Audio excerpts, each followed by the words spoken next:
Doctor ചിലർക്ക് appendicitis വന്നിട്ട് operation ചെയ്യാൻ ഇപ്പം പറ്റത്തില്ല, പഴുത്ത് വല്ലാതെ ഇരിക്കുവാണ് എന്ന് ചിലർ പറയുന്നത് കേട്ടിട്ടുണ്ട്. എന്തുകൊണ്ടാണ് അവരങ്ങനെ പറയുന്നത്? എന്തുകൊണ്ടാണ് അപ്പോൾ ഓപ്പറേഷൻ ചെയ്യാൻ പറ്റാതിരിക്കുന്നത്? അതിനെപ്പറ്റി ഒന്ന് വിശദീകരിക്കാമോ?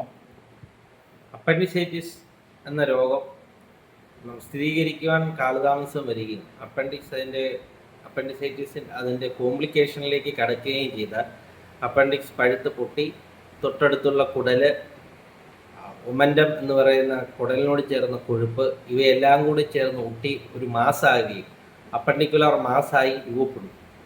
ഈ അവസ്ഥയിൽ കുടൽ, അപ്പൻഡിക്സ് ഇവയെല്ലാം വളരെ മൃദുവായിരിക്കും. പഴുപ്പുള്ളതിനാലും ഇവയെല്ലാം ഒട്ടിച്ചേർന്നിരിക്കുന്നതിനാലും ഓപ്പൺ സർജറിയിലോ ലാപ്രോസ്കോപ്പിയിലോ അപ്പൻഡിക്സ് കുടലിൽ നിന്ന് വേർതിരിച്ചെടുക്കുവാനും പൂർണ്ണമായി നീക്കം ചെയ്യുവാനും പ്രയാസം നേരിടും. ഈ സമയത്ത് ഓപ്പറേഷൻ ചെയ്യുന്നത് ദുഷ്കരമാണ്. എന്നിരുന്നാലും ചിലരിൽ രോഗിയുടെ രോഗാവസ്ഥ ഗുരുതര അവസ്ഥയിലേക്ക് പോവുകയാണെങ്കിൽ നമുക്ക് ഓപ്പറേഷൻ ചെയ്യേണ്ടതായി വന്നേക്കാം.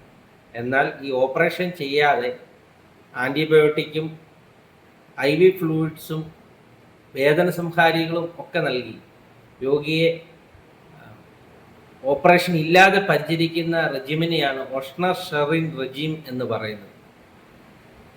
ഈ റെജിമിന് എപ്പോൾ വേണമെങ്കിലും നമുക്ക് ഓപ്പൺ സർജറിയിലേക്കോ ലാപ്രോസ്കോപ്പിക് സർജറിയിലേക്കോ രോഗിയുടെ രോഗാവസ്ഥ ഗുരുതരം ആകുന്നതനുസരിച്ച് കിടക്കേണ്ടി വരും.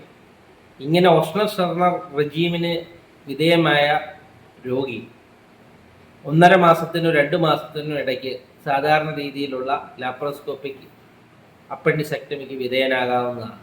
ആ സമയത്ത് കൊണ്ട് കുടലിൻ്റെ ഒട്ടിയിരിക്കുന്ന നീർവീക്കവും ഒക്കെ ഒരുവിധം മാറുന്നതായതിനാൽ അപ്പൻഡിക്സ് മാറ്റുവാനുള്ള സർജറിക്കുള്ള റിസ്ക് കുറയുന്നതായിരിക്കും.